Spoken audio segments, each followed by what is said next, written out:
ये बोलिए ना, गधे के ऊपर आप लकीरें डालते रहे, हाँ। वो ज़ेब्रा बन जाएगा?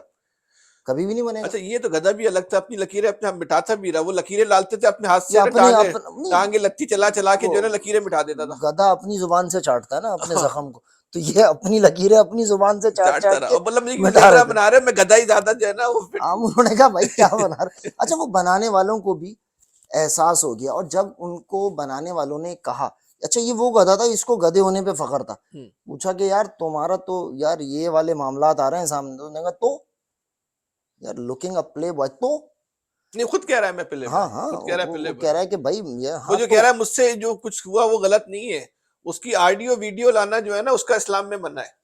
जो हाँ मैंने किया है वो गलत, वो गलत नहीं है, लेकिन उसकी उसकी ऑडियो वीडियो जो उसकी लेके आ रहे हो वो उसकी इस्लाम में इजाजत नहीं है। उसकी इस्लाम में इजाजत नहीं है।